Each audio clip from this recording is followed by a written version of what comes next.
Hello friends, welcome to my channel.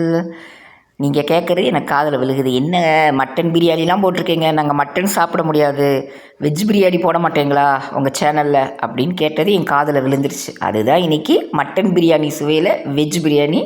வாங்க வீடியோக்குள்ளே போயிடலாம். இன்றைக்கி நான் ஒரு 1/2 கிலோ அரிசி எடுத்திருக்கேன். 1/2 கிலோ அரிசிக்கு காய்கறி ஒரு 1/4 கிலோ அளவுக்கு எடுத்திருக்கேன். காய்கறினா கேரட்டு, பச்சை பட்டாணி, பீன்ஸு, காலிஃப்ளவர், உங்களுக்கு என்ன காய்கறி கிடைக்குதோ அந்த காய்கறியை நீங்கள் எடுத்து நறுக்கி க்ளீன் பண்ணி வச்சுக்கோங்க. பச்சை பட்டாணி சீசனில் கிடைக்கும்போது நீங்கள் வாங்கிக்கோங்க. பச்சை பட்டாணி கிடைக்கலன்னா காஞ்ச பட்டாணியை நாள் நைட்டே ஊற வச்சு எடுத்து வச்சுக்கோங்க. ஓகேங்களா? வாங்க வீடியோக்குள்ளே போயிடலாம். நான் இன்றைக்கி தேங்காய் எண்ணெய் ஒரு 100 ml, கடலை எண்ணெய் ஒரு 150 ml, மொத்தம் 1/4 லிட்டர் அளவுக்கு எண்ணெய் விட்டுருக்கேன். எண்ணெய் விட்டுட்டு பட்டை, ஏலக்காய், கிராம்பு, அன்னாச்சி பூ இது எல்லாம் போட்டு தாளிச்சிட்டு, வெங்காயம் 200 கிராம் எடுத்திருக்கீங்க. அதாவது 1/2 கிலோ அரிசி, 1/4 கிலோ காய்கறி, அதுக்கு 200 கிராம் வெங்காயம். அதில் 100 கிராம் வெங்காயம் பெரிய வெங்காயம் நறுக்கி, 100 கிராம் வெங்காயம் அரைச்சி, பேஸ்ட்டு அரைச்சி. ஓகேங்களா? எல்லாத்தையும் போட்டு நல்லா எண்ணெயில் வெங்காயத்தை வதக்கிக்கங்க. சிம்மில் வச்சு வதக்குங்க, கருக விட்டுறாதீங்க. அடுத்தது இஞ்சி பேஸ்ட்டு 1 ஸ்பூனு, பூண்டு பேஸ்ட்டு 1 ஸ்பூனுங்க. ஓகேவா? இது வெஜ் பிரியாணிங்கிறனால மசாலா ரொம்ப அதிகமாக போட்டுறாதீங்க.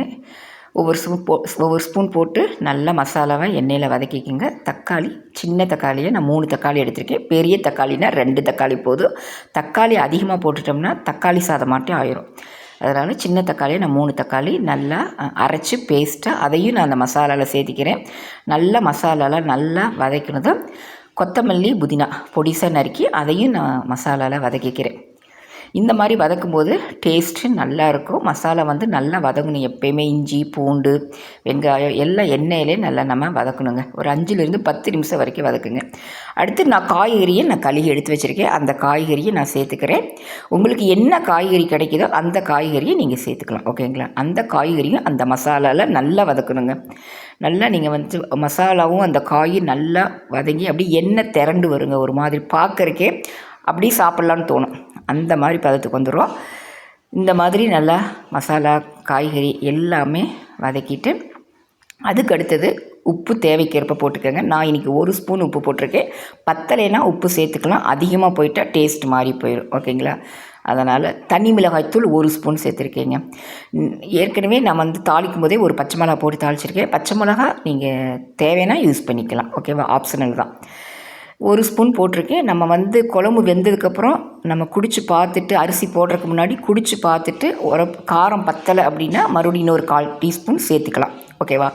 அதனால் நான் 1 ஸ்பூன் அளவு சேர்த்துருக்கேன். உப்பு எல்லாம் போட்டு நல்லா மசாலாவை நல்லா வதக்கிக்கோங்க. பாருங்கள் எண்ணெய் திரண்டு எப்படி இருக்குதுன்னு பாருங்கள். இப்படியே சாப்பிட்லான்னு தோணும். அந்த மாதிரி இருக்கா? ஓகே.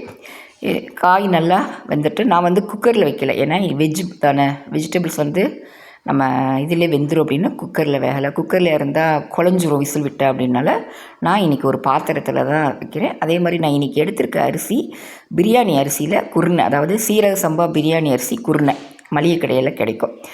இதில் எந்த அரிசியில் வேண்டாலும் செய்யலாங்க. நீங்கள் பச்சை அரிசியில் செய்யலாம், பிரியாணி அரிசியில் செய்யலாம், பாசுமதியில் செய்யலாம், சாப்பாடு ஆக்கிற சாதாரண பொன்னி அரிசியில் கூட வெஜிடபிள் பிரியாணி செய்யலாங்க.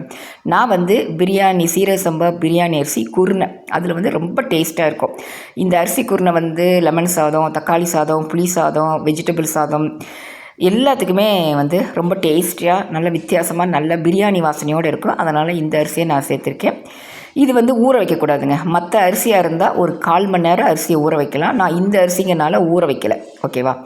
அதனால் ஊற வைக்காமல் நான் கடலை கஞ்சி எடுத்துகிட்டு, நம்ம காய் நல்லா வெந்ததுக்கப்புறம் இப்போ நான் 1/2 கிலோ அரிசி டம்ளரில் எந்த அளவுக்கு நலந்து 1க்கு 1.5 அந்த அளவுக்கு தான் வைக்கணும். 1க்கு 2 வைக்கக்கூடாது. ஏன்னா இது குருணை. எப்போயுமே நம்ம ஒரு விஷயம் தெரிஞ்சுக்கணும். பிரியாணி செய்யும்போது தண்ணி கணக்காக வைக்கணும். தண்ணி கொஞ்சம் அதிகமாகிட்டால் குழஞ்சிரும்.